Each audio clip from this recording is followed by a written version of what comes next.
copy of that. It comes out every year. The list of products that they have that fit these special requirements. So they're trying to work with the Chalav Yisrael community. If the Chalav Yisrael community were more dominant, then that's exactly what the OU or the OK would be doing. But since it's not as dominant, that even very religious people are satisfied with pas palter and satisfied with pas with chalav stam. So therefore, this is the way kashrus is set up in America today. For many, many years, the Star K did not certify anything to chalav stam. In fact, it was one of the basic conditions that Rabbi Heinemann had for the Star K. We cannot do chalav stam. And then all of a sudden, he noticed that he was in a difficult situation. Many of the companies that he had wanted to do or were doing chalav stam products. They made parva things, but they wanted to make chalav stam too.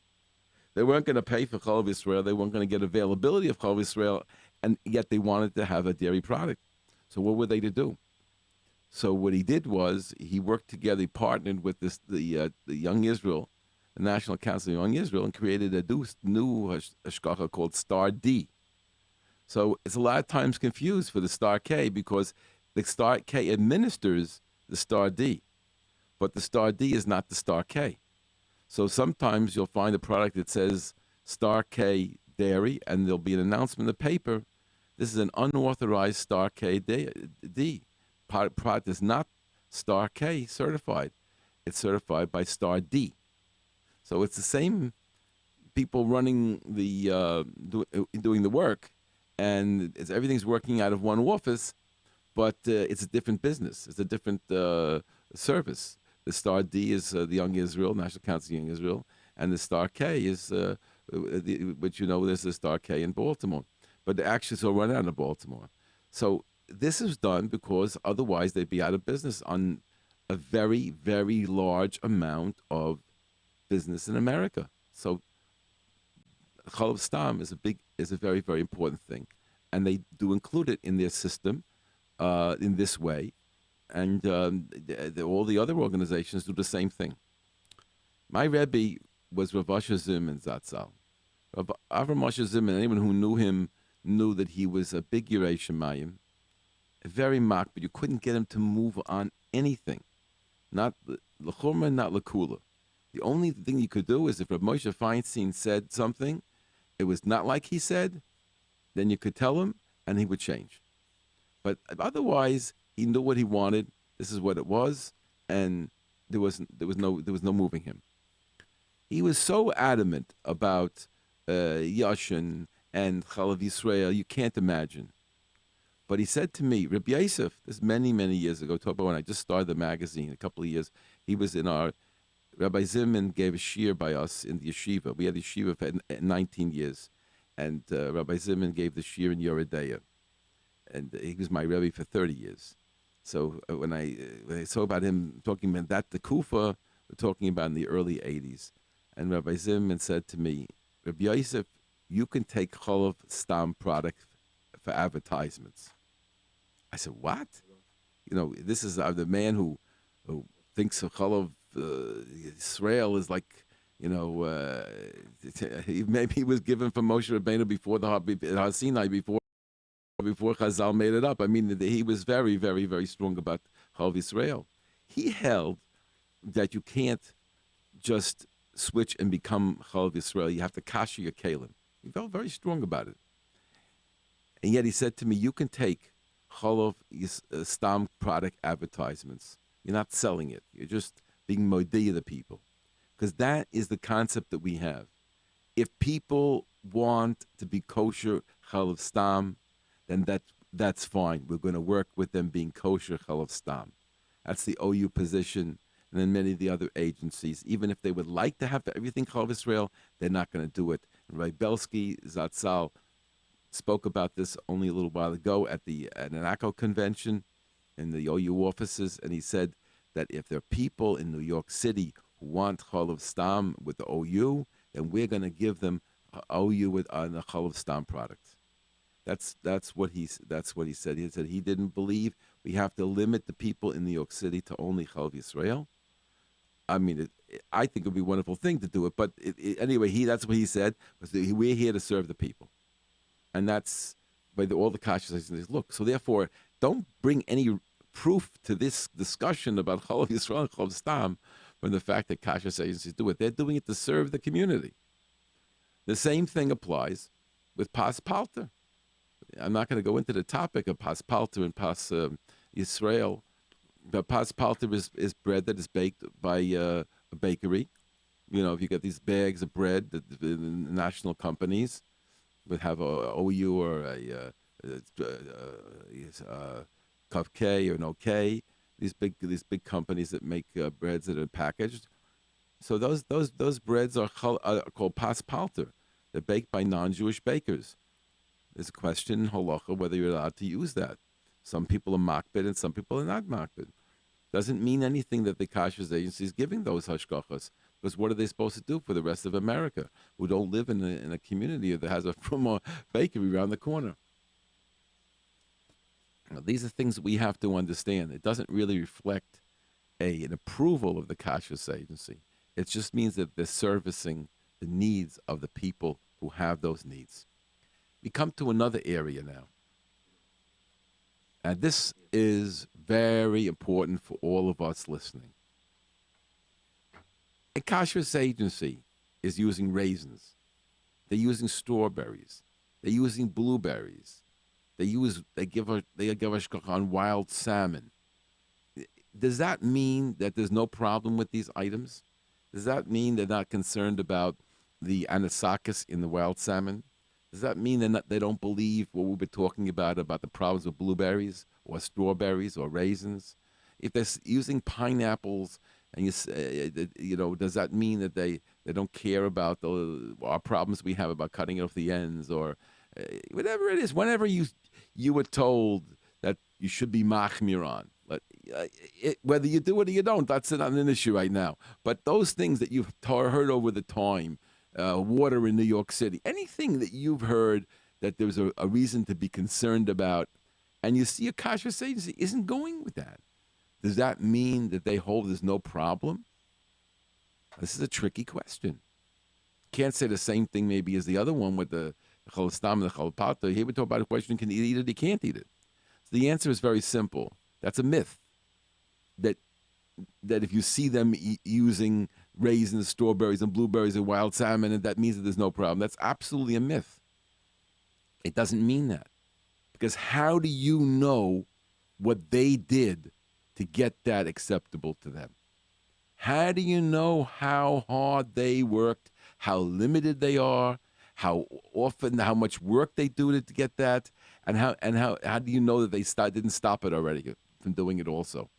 You can't bring any proof from what a Kashrus agency does in this regard. First of all, one thing is for sure: they're capable of doing better work than we are in terms of checking the vegetables and the fruits. They can select places to buy them from.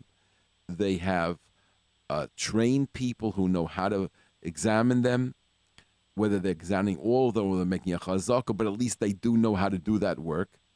And our situation is really not comparable. It's similar, but it's not the same. And therefore, if people tell you don't use the raisins, don't use the strawberries, etc., that's saying you shouldn't, means me also. But the Kashrus agencies, if they feel that they're on top of the situation at that particular time, that's fine. Just like aren't people buying some brands of romaine lettuce? And yet, it's a hard thing to check romaine lettuce. And most people don't know how to do the Shmata B'dika method. And so there's really the hard thing to guarantee that the romaine lettuce is okay. But yet, we do know that the Kashrus agencies do certify some of the romaine lettuce. And some of they put in bags. Some they do in the stores. So therefore, this thing about the raisins, the strawberries, blueberries, is the same kind of thing like that.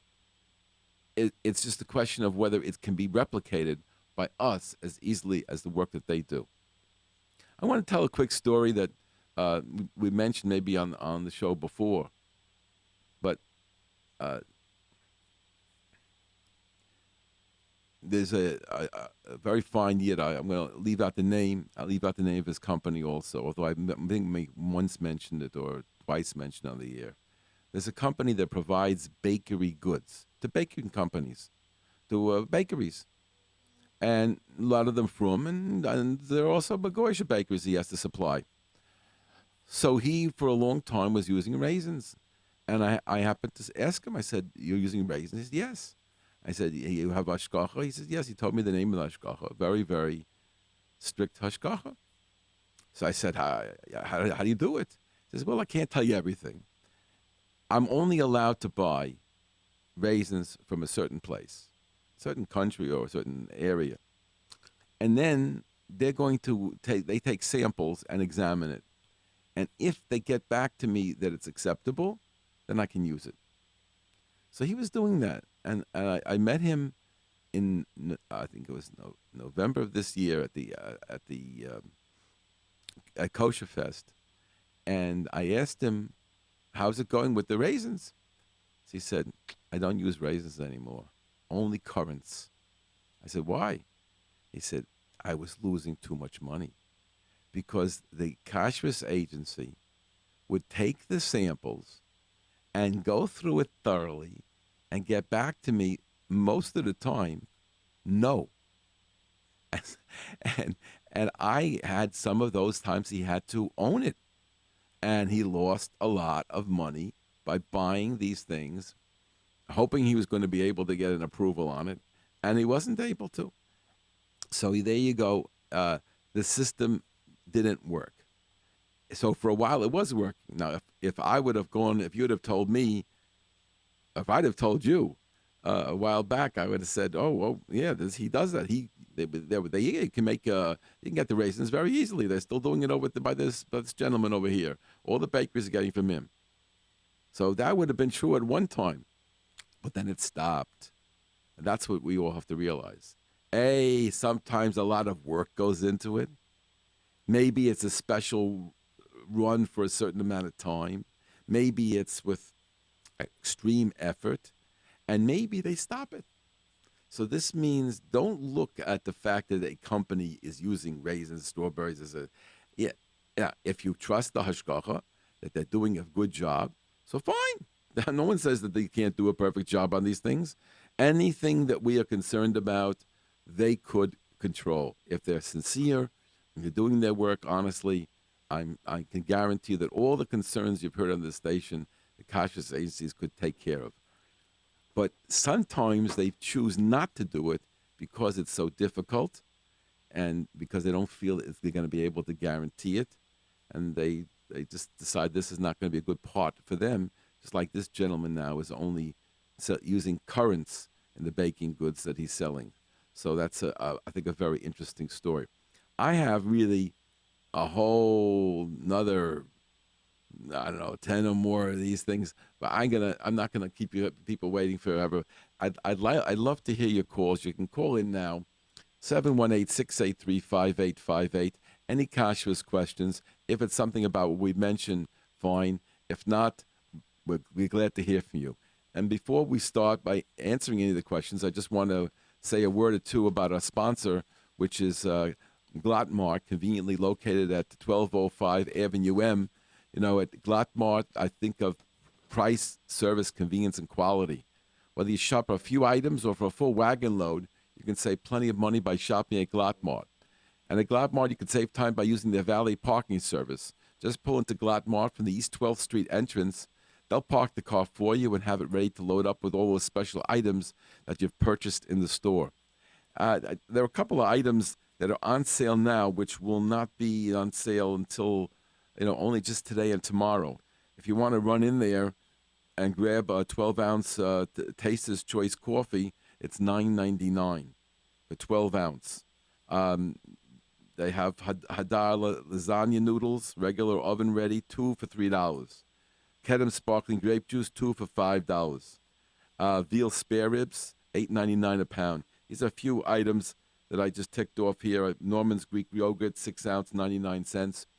And tuf tam tchina is two for that 7-ounce size is two for $5. But starting on Wednesday, here's a couple of the items that you might be able to pick up if you'd like.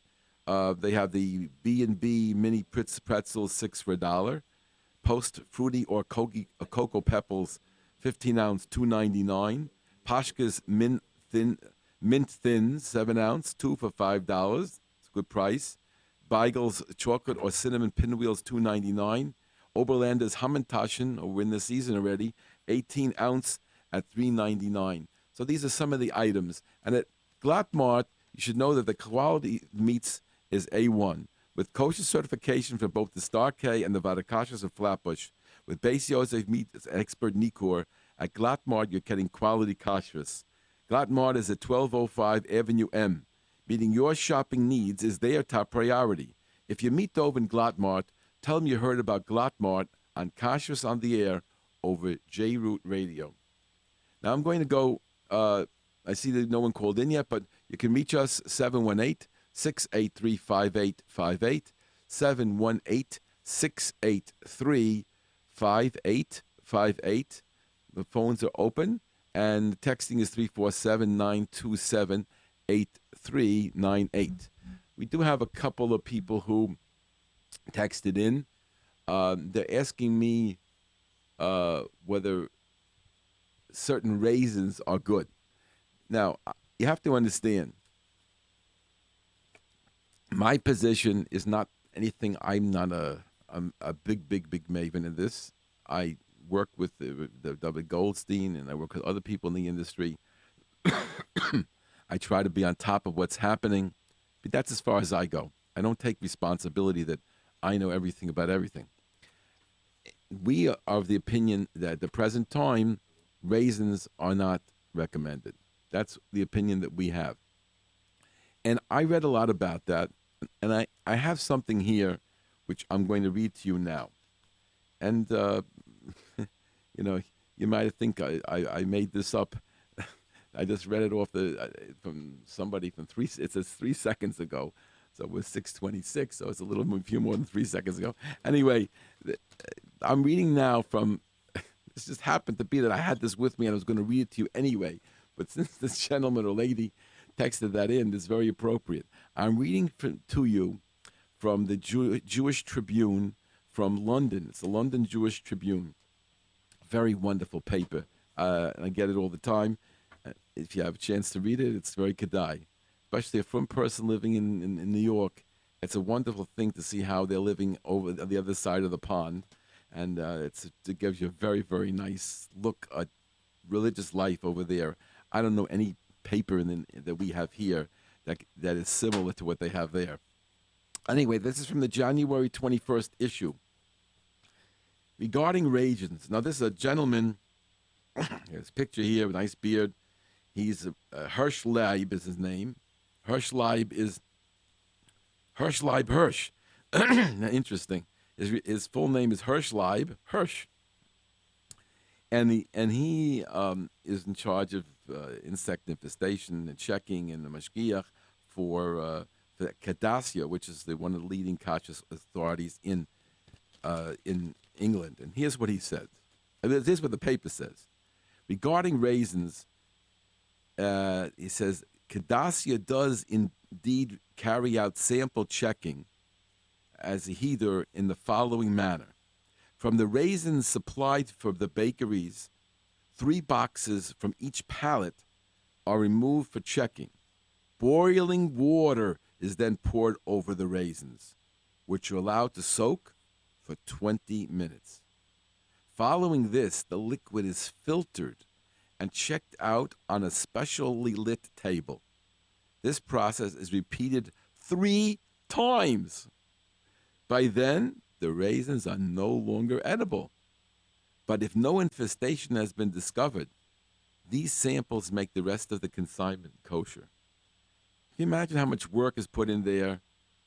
Boiling water, soaking 20 minutes, 3 times, checking with this tiny, light, with the light box, checking for these little things, whether they're bugs or they're not bugs. Because the problem is they get inside, and the soaking will be able to open it up enough to be able to get it out.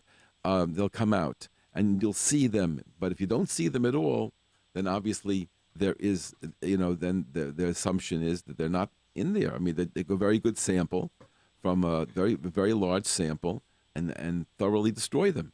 So then somebody goes and says, Kadassia uses raisins. They hold raisins are good. They don't hold raisins are good. They hold raisins are bad, and that's why they're checking you. So if you're ready to go through with the Duvan Kadassia and you get the proper sampling, so then you could be, and you're an expert, everything will be fine. So basically, it's empty shell.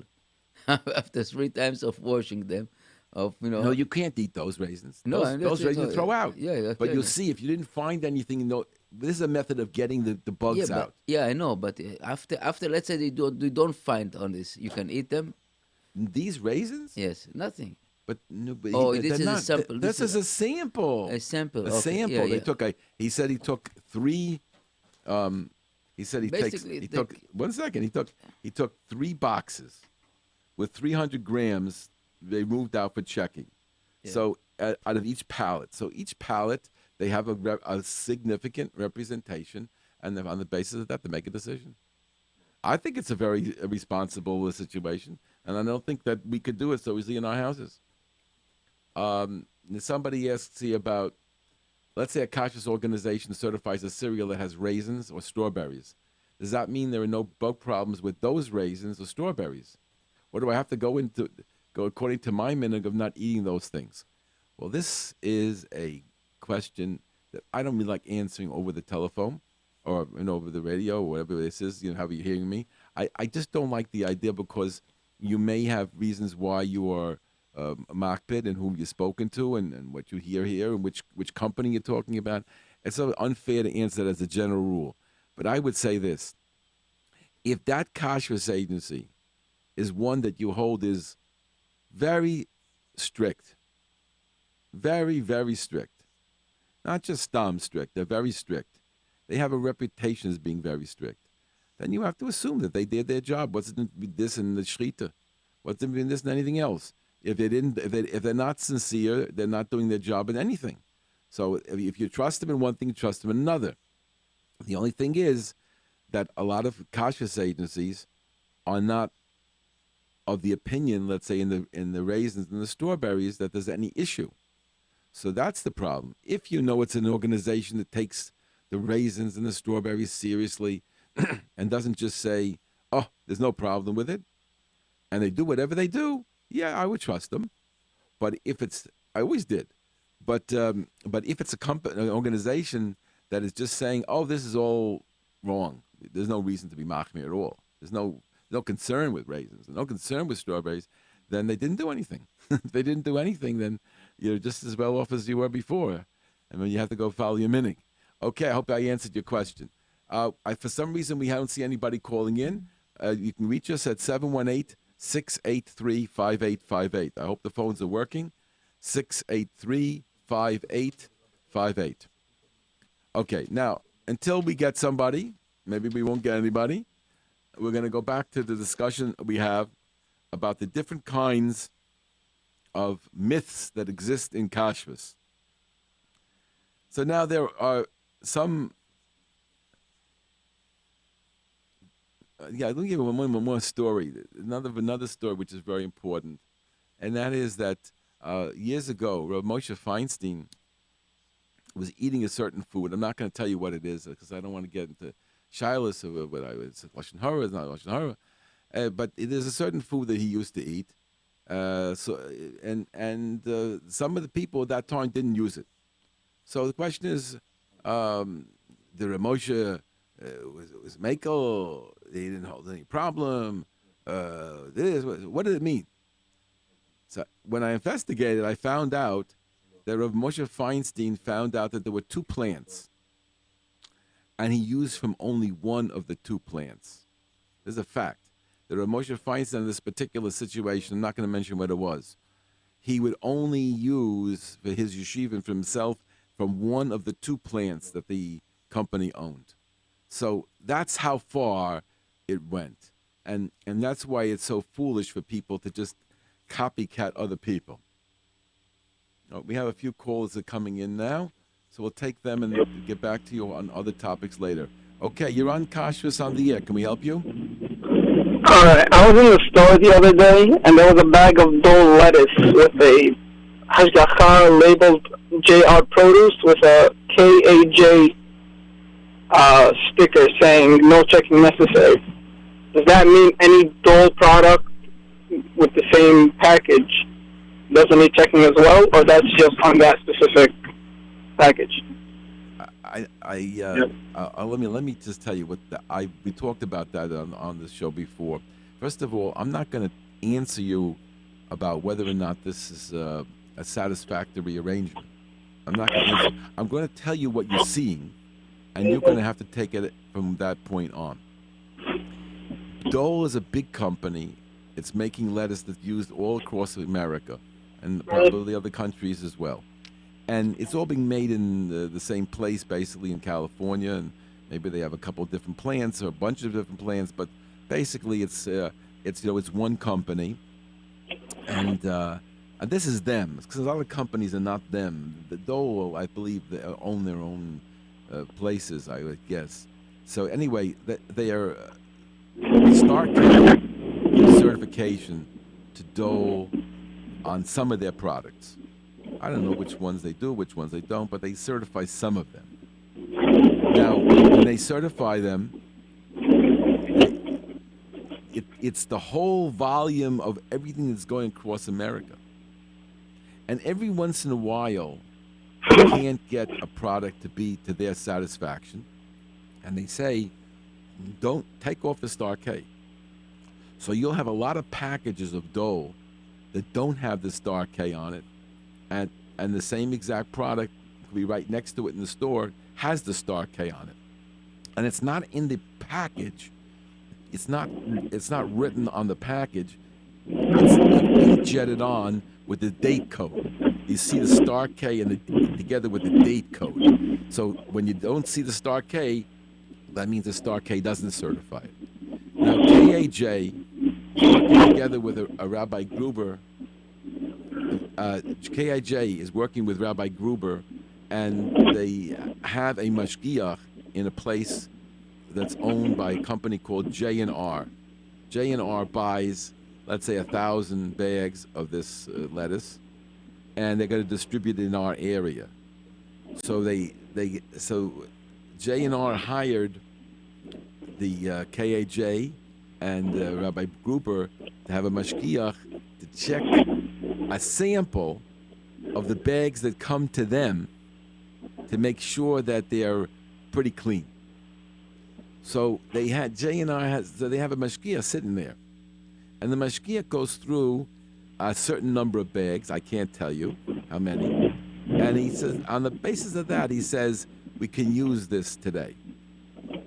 And then they put a sticker on, and the sticker says KAJ and Rabbi Gruber. Now, in case they find too many bugs, then they get rejected by the KAJ and Rabbi Gruber. There's another rabbi who sometimes puts his name on those things that have been rejected by the KAJ and by Rabbi Gruber. Now, it will also come out with a J&R name. So you might find the Dole with the J&R with Rabbi Gruber, and you might find another name on it. So you have to realize that that's what's going on.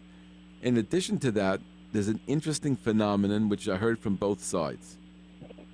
The Star K tells me that sometimes they removed their Star K, and it's still coming out with Rabbi Gruber and Breuer's Hashgacha. And sometimes and many times, Rabbi Gruber and Rabbi and the KAJ don't put their name on it. So it's an interesting thing. It's a very, very, very, very interesting thing. And that's what I'm going to tell you. What to make of that, I can't really help you with, certainly not on the radio. Like this is not where we're going. Okay, thank you very much for the call. Okay, another call. No more calls. Okay, Just drop down. So you can call in at 718-683-5858. Okay, I do have a lot of people coming in here on the texting. So let me just go on to one or two of those. Somebody's asking, is there a problem with wild raised salmon? So again, there's a confusion. The you don't wild raised is not, you don't raise them. They're wild salmon. It wasn't raised by anybody. The farmed is the one that's, has, according to our understanding, doesn't have an anisakis problem. There's an anisakis problem in wild salmon, very significant. Anisakis are worms that could be an inch or so long, maybe more, inch and a half long, and you could see them inside the salmon. Now, how come people are buying salmon and they're not seeing it? Because they're in the layers, in between the layers, and they're very thin. And once you cook it up, you're not going to see it. But they're there. And if you use infrared rays, you'll see about 75 in a single portion of salmon that's about 4 or 3 inches long by 2.5 inches wide, about an inch thick. They sell in the little plastic frozen pieces like that. Put the whole piece of salmon. So that little whole piece of salmon could have like about 75 insects in it. Of course, they're very thin, but they are long and they are visible, and they do come out sometimes. I saw them in the plastic on top of the salmon. I've seen it. So that's the anisakis insect. So yeah, there's definitely an issue with wild salmon, and somebody came to me now with a hashgacha. Somebody came to me with hashgacha. They saw I'm not going to tell details because that would be I would go to very close to the Lashon Hara area, but there was a salmon product which says it's wild salmon, and it has hashgachos, and what we would say is a responsible hashgacha organization. So how about that? So I said, you have to find out what their position is on this, because there are many people who don't consider the anisakis to be an issue at all.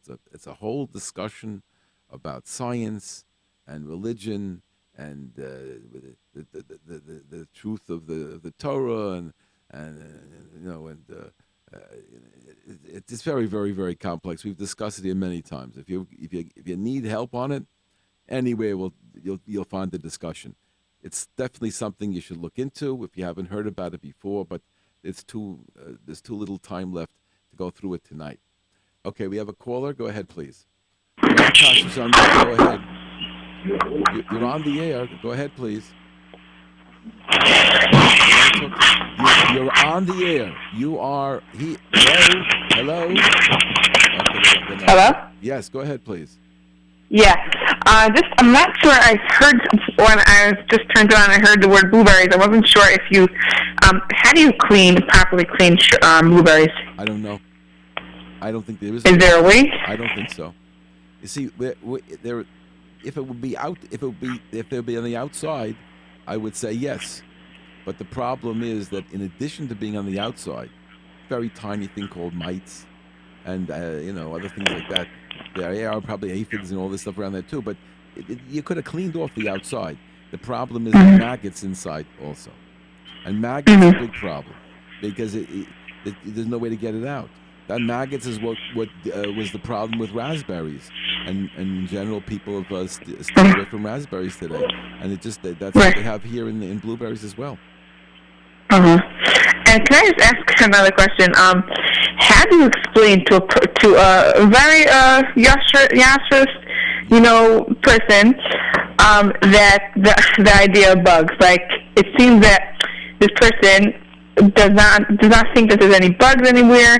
Doesn't think there's no problem with bugs, and just like we breathe in the air, there's bugs in the air. So how come Hashem doesn't say that we shouldn't breathe? So listen.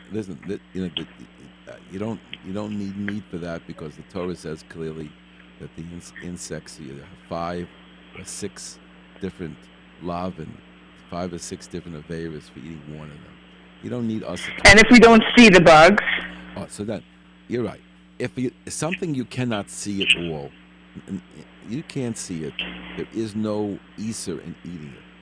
There's no question we're consuming bacteria all day long. That's not a problem. And it's only consuming something that the halacha defines as a bug. But because you have to understand why HaKadosh Baruch Hu is doing this. He loves us. It's not he wants to make us patient.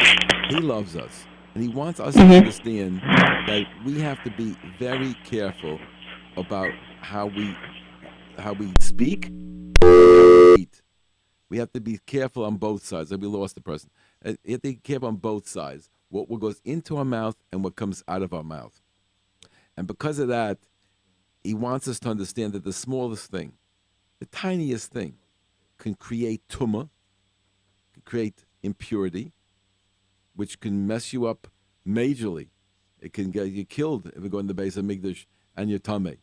And it can become tameh from the thing the size of a little lentil seed. So there's definitely the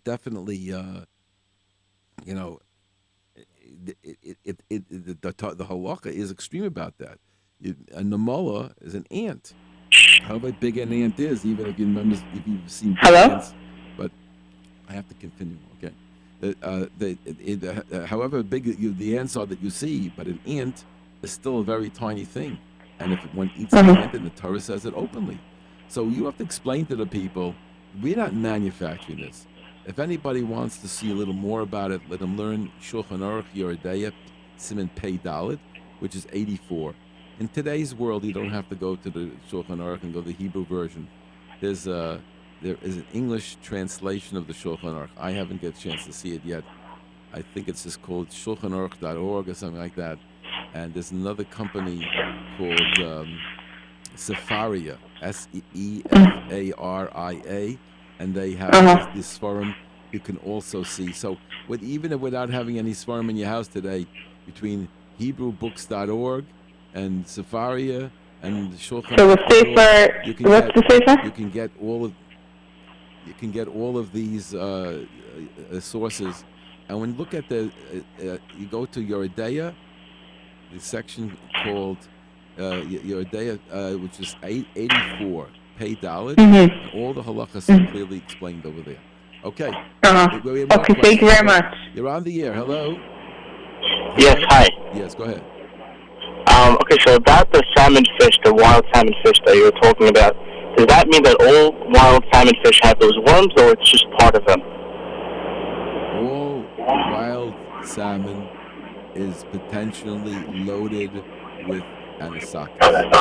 And there are those who make it on the anisakis, and they say that because it's in the flesh of the fish, according to the Gemara in the end of the 3rd chapter of Chulin, and in Shulchan Aruch, in Siman Pei Dalet, according to there, it seems to be that any worm that's inside the flesh of the skin, flesh of the fish, is permitted. So even if these are worms, they were permitted. However, there's a contradictory information, because it says that any worm that got into the flesh from the stomach is forbidden. And the assumption was that these worms grew from their start inside the flesh, something that the scientists deny today. So that's a big problem of the science and religion. Rabbi Belsky Zatzal, I mentioned this on the show of 2 weeks ago. Rabbi Belsky Zatzal said clearly, he said, from the beginning of creation, from the 6 days of creation, Shashis and Gracious, there never was a worm in the flesh of the fish that didn't come through the stomach. So how did he deal with the Gemara? So he felt the Gemara meant that it got in when it was tiny, and it grew into its full state.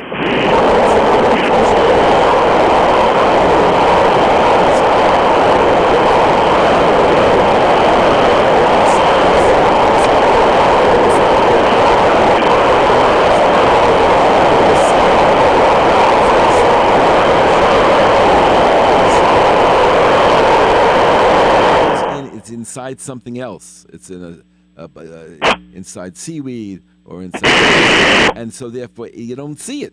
So therefore, it's also not seen. So that's how we interpret the Gemara. Everyone's struggling with the Gemara and with the science, with the Shulchan Aruch, and that's a very, very big problem. Okay. Okay. You're on Kashrus on the air. Can I help you?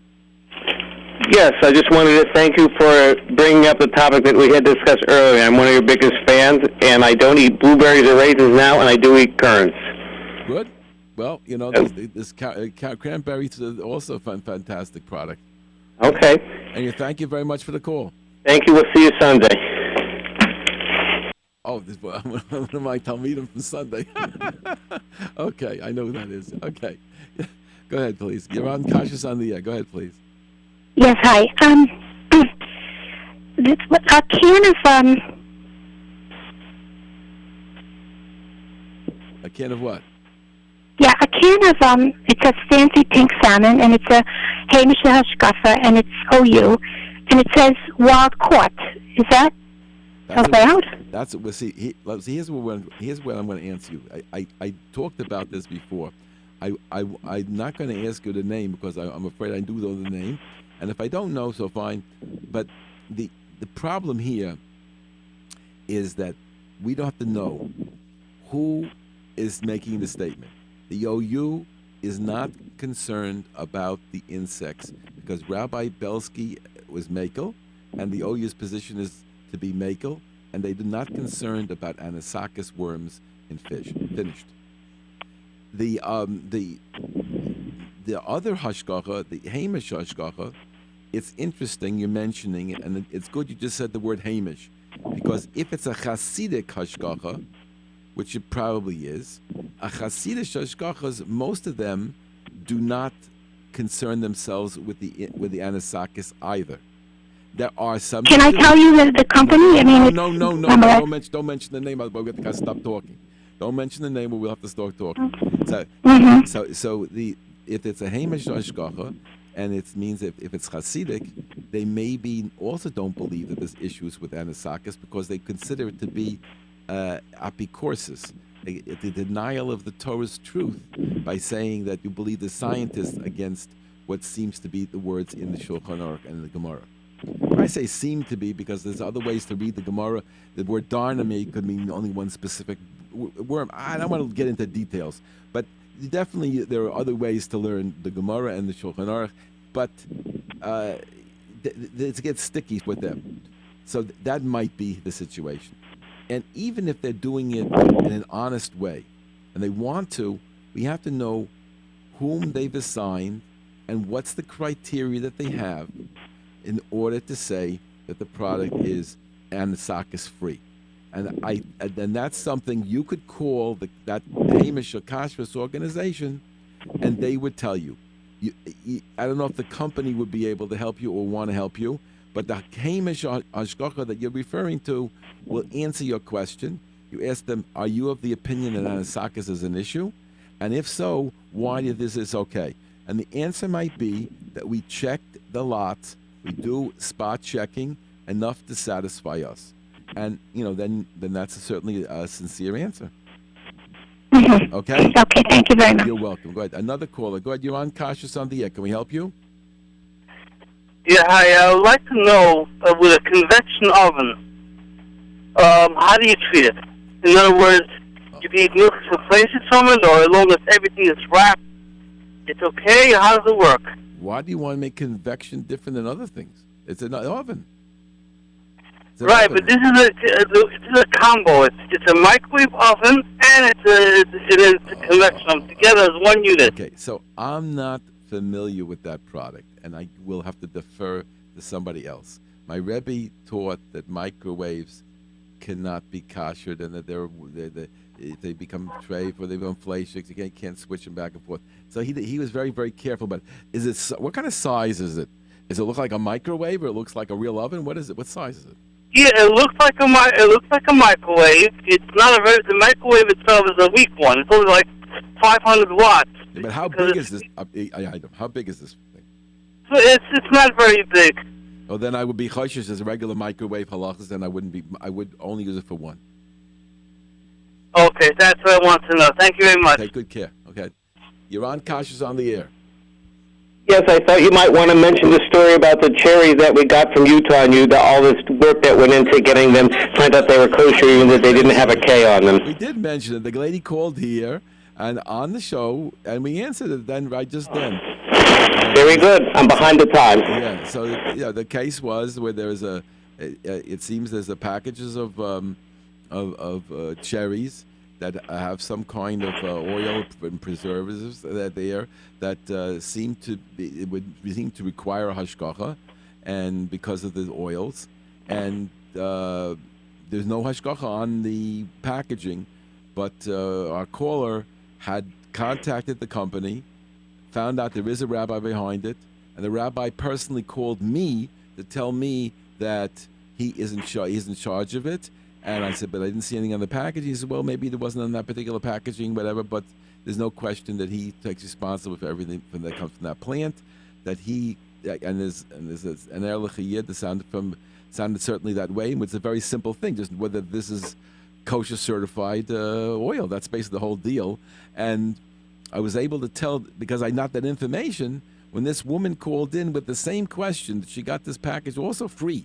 And I said, I don't know the name of the company because I had forgotten that part, but I said, if it's whatever it is that you got from a free place around here, then yes, that came in with a certification from this other rabbi. So yeah, we answered that. Thank you very much for the call. Thank you for your diligence. Okay. Before we go, let me tell you that we're finishing up now on our Pesach issue of Kashrus magazine, which is coming out in just a few weeks. And if anybody would like to get the Pesach issue, it's an extended issue. It's about 80 pages. And you'll have material in there which is not available from any of the other Pesach booklets. We have some fantastic material. We have also from CRC in Chicago, puts in a 4-page piece. And we have other research that we do, which is unique.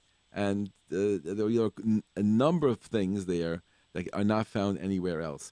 So if you're interested in getting that and the subscription to the magazine, call us at 718-336-8544. Again, 718-336-8544. You could sign up to Kashrus magazine. Say you heard about it on Jroot Radio, and we'll give you a special offer, the Jroot special of the day, because we have a number of Jroot specials we ran. Anyway, so you'll choose what you like. Or else you can contact us by Kashrus at AOL.com, KASHRUS at AOL.com, or call us at 718-336-8544. Thank you for listening to Kashrus on the Air. This is your host, Rabbi Yosef Wikler, wishing you a wonderful week. Anywhere, anytime, for everyone. This is JRootRadio.com. Kindalach, today we will tell you the story of Eliyahu Bahal HaKarmel. A long time ago, in the times of the first Beis HaMikdash, when all of the Eden lived in Eretz Yisrael, there lived a king, and this king's name was Achov. Achov was a terrible Rosha. He was an extremely wicked man. And Achov was married to his wife, the queen, Izebel. Izebel Tyre Kinderlach was a terrible Rashanta, an extremely wicked lady. And Achov and Izebel together taught the Yidden and tempted the Yidden with a terrible, terrible Aveira. They taught the Yidden to do the Aveira, the sin of Avodah Zorah, worshipping Getchkes, worshipping idols. And the Getchke, the idol that they taught the Yidden and they tempted the Yidden with, was called the Baal. And not just did they have these Getchkes, these idols all over Eretz Yisrael, but they also had Nevi'im, false prophets, Nevi'ei Sheker, Nevi'ei Habal. These were prophets that worked and taught the Yidden how to pray and how to daven to this Avodah Zorah, the Baal. And the Nevi'ei Habal used to get up in high towers and call out to the Yidden, "Come, bow down and pray and daven to the Baal." And they would scream and gather Yidden to come to daven to the Baal. And the Yidden would come, and they would see how the Nevi'im of the Baal davened and prayed